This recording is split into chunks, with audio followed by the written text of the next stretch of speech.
In this video, I'm going to show you how to do a basic search in Artful Text. Artful Text is an arts database. It's hosted on the EBSCOhost platform, which you can see the logo for in the left-hand side. And it has broad coverage in the arts from the 70s onward. It is a little better than Art Bibliographies Modern for applied art, but there's a lot of kind of overlap between the two databases, and we'd always recommend using both of them for arts. It's very simple to use, and it has some features in it that can really help your research. To do a basic search, you'll note that there is a basic search option here, but the default you'll end up on is the advanced search screen, and it doesn't matter. You can do a basic search from here too. I'm going to do a basic search for mythology, and you'll see that as you start to type in, the database will attempt to suggest some things that other people have looked at that you might want to look at as well. I'm going to keep it to mythology. I want to show you the drop-down field. The drop-down field can be really useful. You can select a field if you want. So if you wanted to, you could change that to just looking through titles for things. You could search for authors if there's specific authors that you're interested in. If you wanted to look up a specific journal, if you scroll all the way down, you've got journal name there. Artist and work, works by themselves. So it gives you a lot of different options that you can choose to look through. I'm going to keep it as the default for this search. You'll also have noticed that underneath the search box, you've got all these additional options. So if you want to, you can limit your results here. I'm going to ignore this search modes and expanders and go straight to limit your results. Ignore the full text button, because that will only show you things that this database is giving you access to.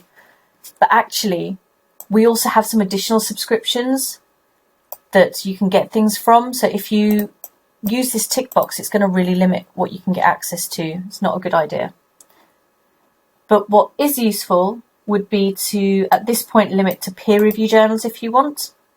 That will make sure that you're only seeing items that have been through the peer review process. And the peer review process is basically that other experts check the work before it goes into publication, and they will look for quality, they'll look for the integrity of the work, they'll feed back to the author, and the author makes revisions.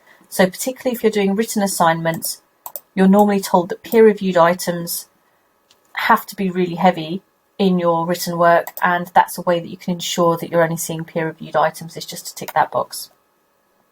You can also change the publication type here. You can change the document type. So because it's an arts database, you've got a load of really useful document types in here pertaining to the arts. Publication date, so if you want to only look at things from one date to another date, you can change that here as well. I'm going to actually keep all of those completely blank, and I'm just going to do a straight up basic search for you to show you what it looks like.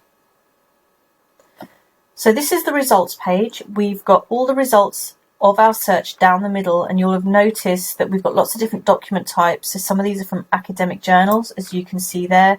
Some of these from periodicals, so maybe some magazines, for example. And you'll have noticed that we skipped past some images as well, and videos. On the left-hand side, we've got an opportunity to apply some of those limiters again. So we can limit to peer-reviewed journals here. We can limit the publication date, source types, the publication itself. So you could choose the journal, for example. You could choose a subject. So within our mythology search, there's these subjects, which are basically labels that people have put on the items. People have labelled the items with these labels.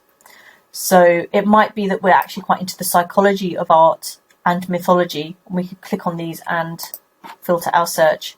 You've also got publisher and language. To get more information on any of these, we can click on them. So by clicking on the title, I've now access the record for this article. All the information that we need to cite this article is in this record. We've got the title here, the authors, we've got the journal name, and then we've got the volume number and issue number and the page range here.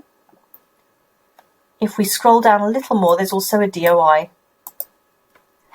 There's also an abstract here. This abstract exists to help you decide whether it's worth trying to get hold of this item or not. This database, like many of our databases, will show you items that it gives you access to. It will show you items that the library gives you access to. It will also show you items that you don't have access to. So its focus is not necessarily to give you the access to the items, but to show you what exists on the topic. This becomes more useful when you get to dissertation stage onwards for undergraduates, or for postgraduates, it's more useful for you. In the first couple of years, it's not that useful, but the abstract's going to help you decide whether it's worth trying to get access to the item or not. You've also got some keywords and subjects here. So like I said before, these are those labels that the database puts on the item. And if you want, you can click through those and have a little browse. On the left-hand side, you've got this weird little SFX button. Now, if you want to find out if you have access to this item or not, that's what you're going to want to click.